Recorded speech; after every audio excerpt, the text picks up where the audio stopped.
Hi hello అందరికీ నమస్కారం. Welcome to our channel. నేను ఆదిత్య.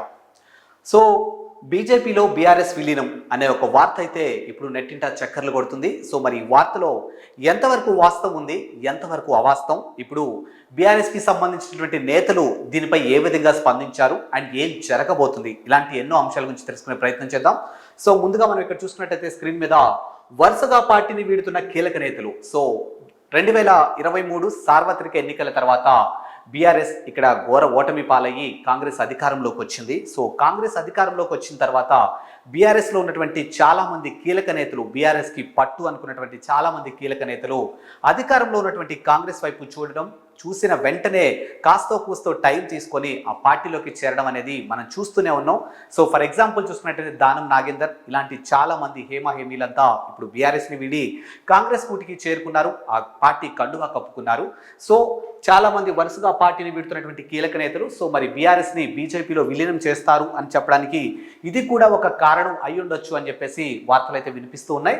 అండ్ మరో అంశం చూసుకున్నట్టయితే ఇప్పటికే 10 మంది ఎమ్మెల్యేలు, 6 ఎమ్మెల్సీలు కాంగ్రెస్లోకి జంపు. సో మొత్తానికి గెలుచుకున్నటువంటి బీఆర్ఎస్కి సంబంధించినటువంటి ఎమ్మెల్యేలు ఎవరైతే ఉన్నారో వాళ్ళు ఇప్పటికే దాదాపు 10 మంది కాంగ్రెస్లో చేరారు. అలాగే 6 ఎమ్మెల్సీలు కూడా కాంగ్రెస్ కండువా కప్పుకున్నారు. సో మరి బీఆర్ఎస్ని బీజేపీలో విలీనం చేయడానికి ఇది కూడా కారణం కావచ్చేమో అని ఒక వార్త అయితే వినిపిస్తూ ఉందన్నమాట.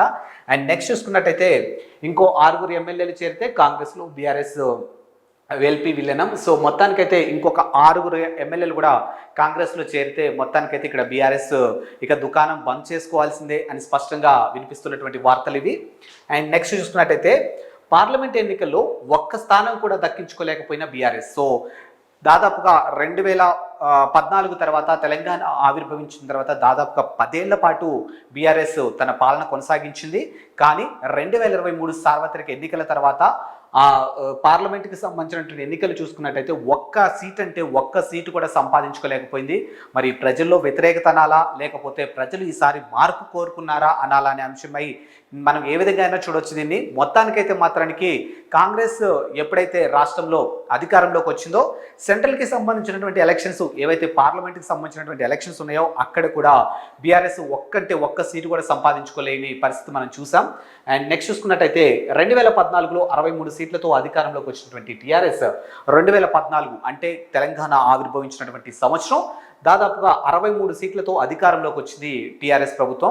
అండ్ నెక్స్ట్ చూసుకున్నట్టయితే 2018లో 88 సీట్లకు పెరిగినటువంటి టీఆర్ఎస్ బలం 2018లో అంటే 14కి 18కి చూసుకున్నట్టయితే ఆల్మోస్ట్ 88 సీట్లు అంటే చాలా ముందుగానే ఇంకా ఎక్కువ మంది ఎమ్మెల్యేలు సంపాదించు అధికారంగా ఫామ్ అయ్యారనమాట. సో గవర్నమెంట్ ఫామ్ చేసింది. కానీ 2023కు చూసుకున్నట్టయితే 2023లో మాత్రం 39కి పడిపోయినట్టు బలం. అంటే ప్రజలు దాదాపుగా 10 ఏళ్ల పాటు బీఆర్ఎస్ ప్రభుత్వం యొక్క పనితీరుని అబ్జర్వ్ చేశారు. కానీ 2023లో మాత్రం కాంగ్రెస్కి పట్టం కట్టారు. మరి ఈ 10 ఏళ్లలో అభివృద్ధి జరిగిందని లేకపోతే జరగలేదనే విషయం పక్కన పెట్టేస్తే ప్రజలు మాత్రం మార్పు కోరుకున్నారు అని చాలా స్పష్టంగా కనిపిస్తుంది అనమాట. అండ్ నెక్స్ట్ చూసుకున్నట్టయితే 1 సీట్ నుంచి 8 స్థానాలకు పెరిగినటువంటి బీజేపీ బలం. సో మొదటి నుంచి కూడా బీజేపీ నార్త్ సైడ్ చూసుకున్నట్టయితే బీజేపీ బలం అనేది చాలా గట్టిగానే ఉంటుంది. కానీ సౌత్లో మాత్రానికి ఎంతసేపటికి కూడా బీజేపీ బలం అనేది చాలా తక్కువగానే ఉంటుందని చెప్పొచ్చు. కానీ ఈసారి జరిగినటువంటి ఎలక్షన్స్లో ముఖ్యంగా తెలంగాణకి సంబంధించినటువంటి అంశం చూసుకున్నట్టయితే 1 సీట్ నుంచి ఇప్పుడు 8 స్థానాలకు పెరిగింది. అంటే 2018లో 1 సీట్ నుంచి ఇప్పుడు 8 స్థానాలకు పెరిగిందంటే బీజేపీ కూడా ఇక్కడ చాప కింద నీరులాగా బాగానే వచ్చిందని చెప్పడంలో ది బెస్ట్ ఎగ్జాంపుల్ లా కనిపిస్తుంది ఇది 8 స్థానాలు అనేవి.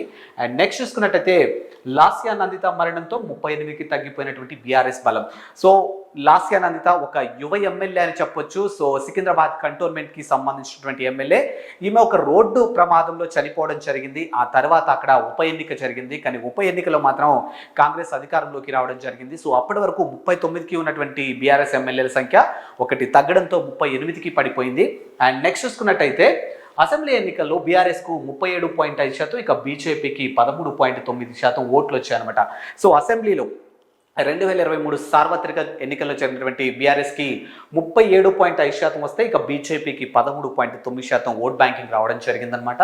అండ్ నెక్స్ట్ చూసుకున్నట్టయితే బీఆర్ఎస్ బీజేపీ కలిసి సాధించిన ఓట్లు 51.25%. సో రెండు పార్టీలు ఇటు బీఆర్ఎస్ కానీ అటు బీజేపీ కానీ 2023 సార్వత్రిక ఎన్నికల్లో దాదాపుగా 51.25% ఓట్ బ్యాంకింగ్ సాధించింది. అండ్ నెక్స్ట్ చూసుకున్నట్టయితే శాసనసభ ఎన్నికల్లో కాంగ్రెస్ పార్టీకి 39.4% ఓట్లు వచ్చాయి. శాసనసభ ఎన్నికల్లో కాంగ్రెస్ పార్టీకి 39.4 ఓట్ బ్యాంకింగ్ రావడం జరిగింది.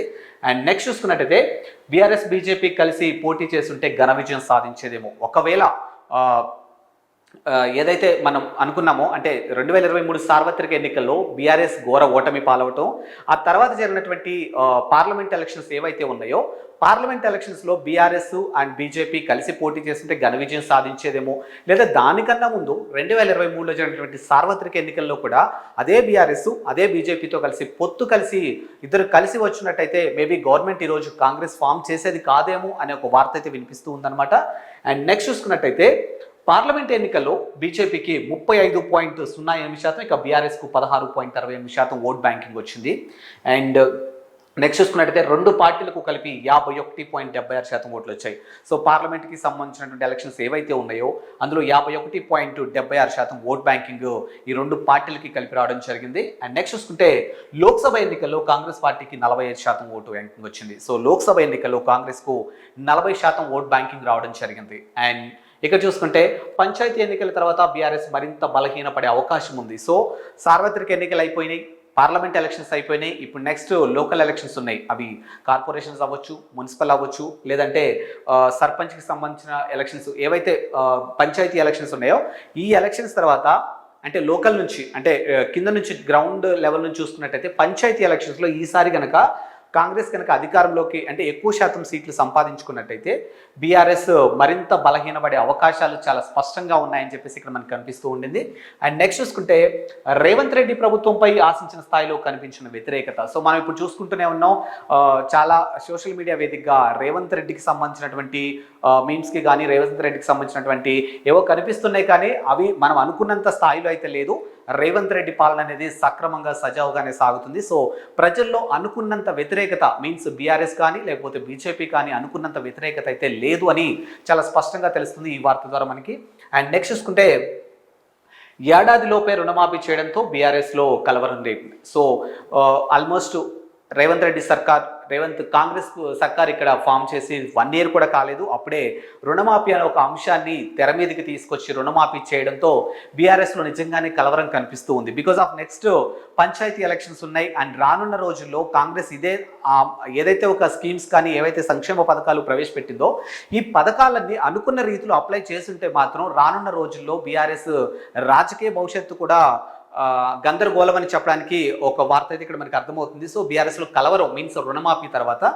అండ్ నెక్స్ట్ చూసుకుంటే కేటీఆర్ రాజకీయ భవిష్యత్తు కోసం బీజేపీలో విలీనం దిశగా కేసీఆర్ ఆలోచన. సో కేసీఆర్ దాదాపుగా 2 పర్యాయాలు అంటే 2 సార్లుగా సీఎంగా చేశారు, కానీ తన తనయుడు కేటీఆర్ యొక్క రాజకీయ భవిష్యత్తు ఉండబోతుంది, ఎలా ఉండబోతుంది, ఎందుకంటే ఇప్పటికే కాంగ్రెస్ ఇక్కడ అధికారంలో ఉండింది.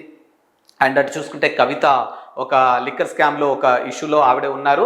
సో మరి వీళ్ళ రాజకీయ భవిష్యత్తు ఏ విధంగా ఉండబోతుంది అనే ఒక అంశాన్ని బేస్ చేసుకొని కేసీఆర్ ఆలోచనలో ఉన్నారు. దానికోసమే బీజేపీలో విలీనం చేసే ఆలోచన ఉన్నట్టు తెలుస్తుంది.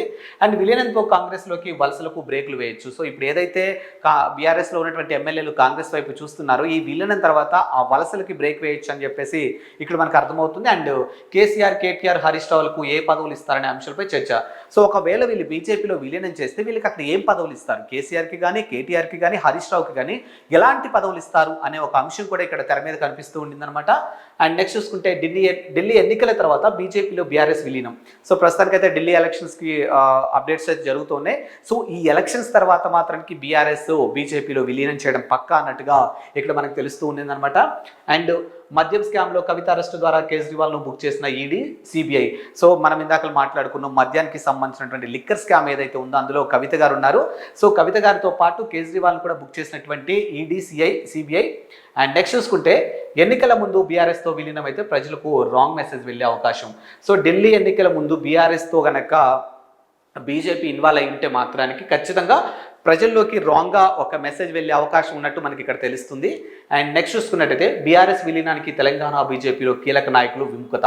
సో తెలంగాణలో ఉన్నటువంటి బీజేపీ నాయకులు హేమీలు వాళ్ళు చూసుకుంటే కిషన్ రెడ్డి అవ్వచ్చు, బండి సంజయ్ అవ్వచ్చు, అరవింద్ అవ్వచ్చు, లేకపోతే ఇంకా ఉన్నటువంటి ఇక్కడ బీజేపీ నాయకులు ఎవరైతే ఉన్నారో, సో రఘునందన్ రావు అవ్వచ్చు, ఎవరైతే ఉన్నారో వీళ్ళంతా బీఆర్ఎస్ బీజేపీలోకి విలీనం అవడానికి కాస్త విముఖత, అంటే వాళ్ళంతా ఇంట్రెస్టెడ్గా లేరు అని చెప్పడానికి ఈ వార్త మనకి తెలియజేస్తుంది.